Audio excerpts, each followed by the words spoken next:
Yeah, I mean that's always a positive, right? Just historically in the bowl business, you want teams that this is a fresh visit. Two, you want teams on the rise or excited about their program, where they're going.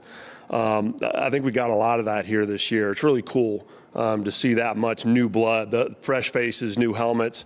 And, so to me, it's a special time to cherish. Not that any other year is not great for other reasons. You also have competitive teams. You have ranked teams.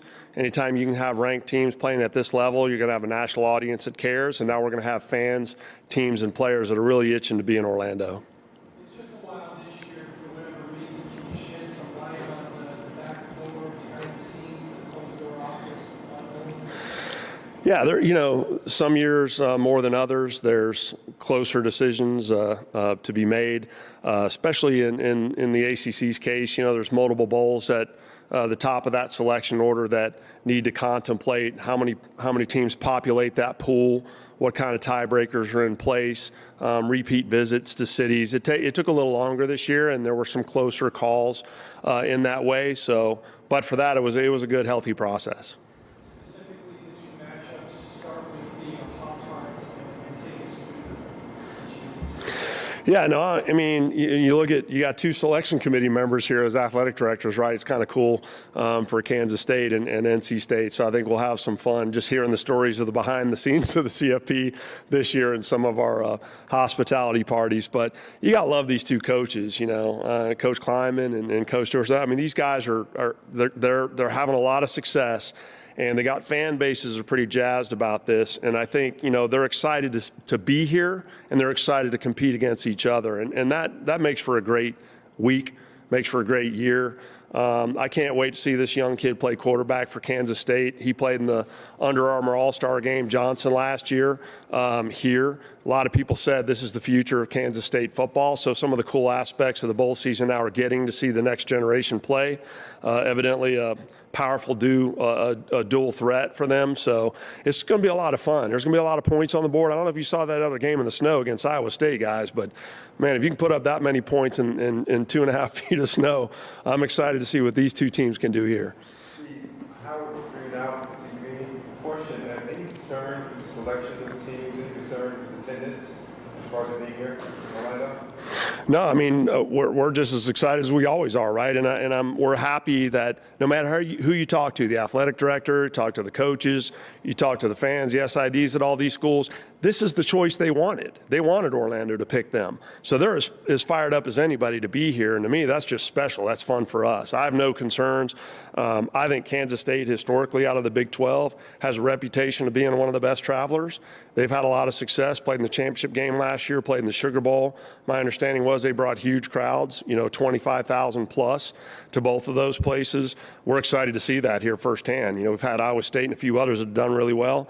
And NC State's got a 65,000 seat building. They fill it all the time, and they're pretty fired up. And they've had a lot of close misses with Orlando. So they're ready to come here and show why they should have probably been selected multiple times over the years. What about Iowa State, Yeah. Yeah, it's going to be interesting to see what the football folks talk about here, kind of tortoise in the hare. Is it, there's going to be a huge defense, a huge offensive power. How's that going to play out on the field? I'm excited to see that. Tennessee, I started here in 1995. It was the 1996 bowl game, and that was with Tennessee and Peyton Manning against Eddie George and Ohio State. We had them one or two other times after that. Tennessee is always descended on Orlando in big, big numbers. So the chance to get Tennessee back for the first time in a really long time and have, Danny White come back to town and Coach Heupel and all those UCF ties, I think is cool. But this is going to be a real defensive test for Tennessee. And Iowa can get a little offense going. It's going to be a heck of a football game. So we're excited to have them. And Iowa, of course, has had a huge history here, have one of the great games in their lore, with a last-second touchdown pass against LSU so many years ago. So Iowa, any chance they can to get to Orlando and play on New Year's Day, right? Both these teams are playing on New Year's Day, ABC television. It's going to, usually be the highest-rated game in the country, sometimes even more than one of the CFP games. So I think all of that is a recipe for a pretty exciting day. Pop-Tarts selection process? I know it took a little while. What was involved in that? Well, again, it takes a while to figure out, and this week in particular, the CFP process. when you look at, there were so many changes that could occur from the championship games Saturday, and did occur. Some that folks maybe didn't even anticipate or knew could happen, but thought were very, very remote. So I think, that you know this probably well enough that it's a machine that takes a little while to get up to speed by the end of selection week, where there's a lot of communication between schools and bowls and other bowls, conference offices, television partners, sponsors, and you're kind of in a certain place before the weekend. And when that gets totally, you kind of shifted through championship game night, well, you got a lot of work to do on Sunday. So you just can't, you weren't ready for some of those calls. By the time we saw the final selections at 2:30, to get it all done quickly just wasn't in the cards. We needed to reorient a few things and work through, kind of some of those tiebreakers and processes, and that just added to the time this year. Was there 2 or 3 schools that came out with NC State being involved, and obviously the show? Well, in the ACC, you had teams that are ranked that deserve to be considered and selected, of course. Louisville, highly ranked, 10 wins. Of course, you have the 9-win teams with Notre Dame and NC State, and an 8-win team with Clemson. And there's some tiebreakers there and head-to-heads and different things. And you had 3 bowls that were in a pool to select them. So you just needed to kind of work through that process. And Louisville, deservedly so, needed to be in one of those 3 games, right? It's just the way that, and they're going to get that opportunity. So that just slowed the process down a little bit. I would think most people thought, a few days earlier that both Louisville and Florida State would kind of be gone. And so how did that, so you had to reorient yourself, that's all. And it takes time. I mean, people don't understand how many hours and how many communicative calls and just staff to staff. And so, again, we were all prepared for it. It just, you kind of had to go through the process again today. It took a little longer than it normally would. Steve, you've been doing this a long time. You have a relationship with the SEC and the ACC. Florida State playing here in your game to start the season. Did the committee get it right this time? Look, I'm a fan of earning it on the field, and it's just a tough thing, right? When you talk about the committee's view, really kind of the college football community's view of what they wanted the playoff to be. We all remember the BCS era, and we were arguing and laboring over number 3, number 2, who deserved it. That you throw a bigger net at 4, and the hope was, for sure, in those 4, you may disagree on a couple of them, but the 2 best are in there somewhere, was always the idea, right? And so here we are. Your heart breaks for Florida State. I think the world of that program. I think the world of coach does things the right way. Those young men, that defense probably could stand up with anybody in the country, maybe the best defense in the country. And, you want to see them get a chance to compete. But you also see, kind of if you're going to talk about the best teams available, right? Not highest ranked champions, but best teams available. The committee was in a tough spot. They needed to take a look and see who at this moment they thought were the 4 best teams in the country. So I think we all get caught up in what is the criteria for many weeks. And then you really focus in on what the criteria is at the very end, and that creates a lot of heartache, and so that's where we are. Again, my heart breaks for them. Florida State has been nothing but excellent for our community, for this state. They do it the right way. They're all class, and I'd like to have seen them, get this opportunity to compete. Steve, real quick, just about some of the community impact that these 2 bowls have in the United community, and some of the events that teams are participating.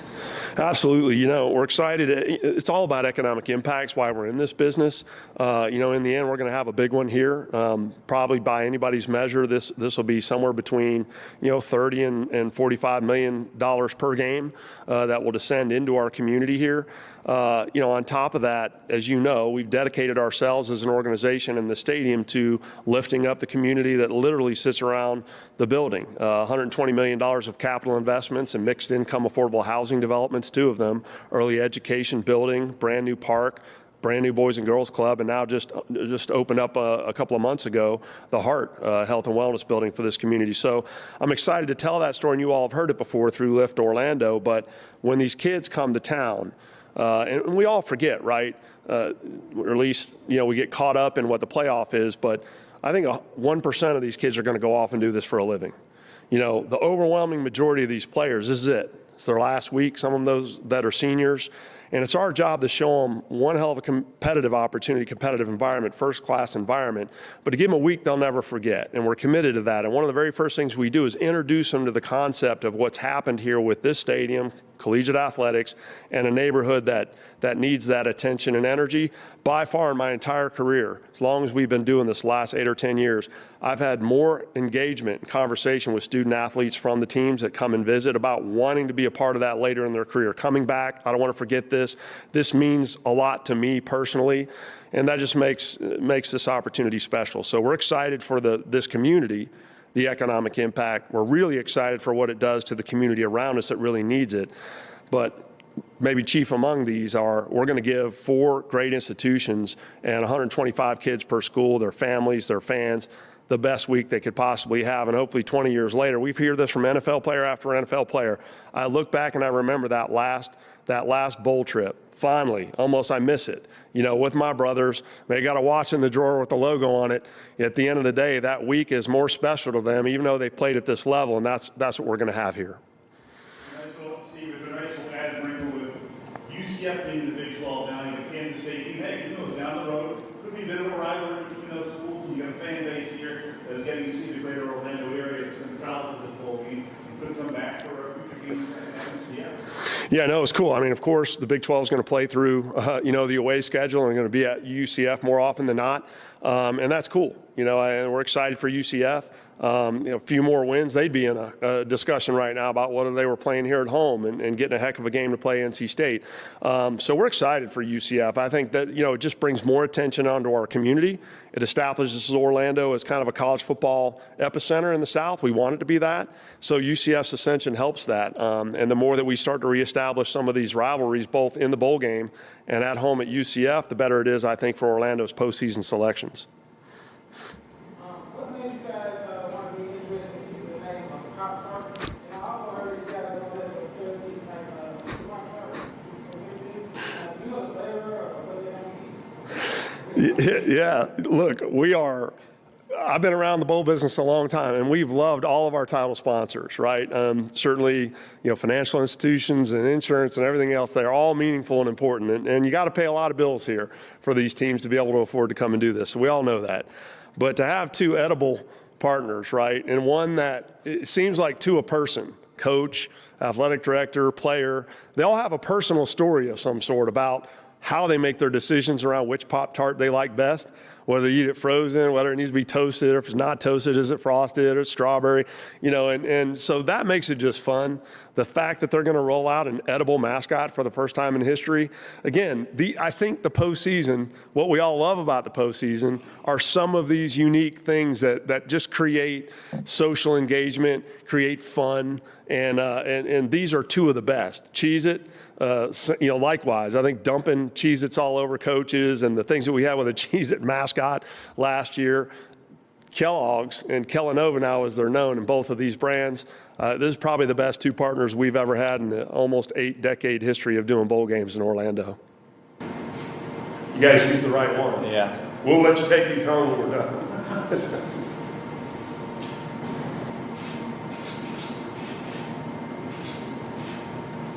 Okay, Jim.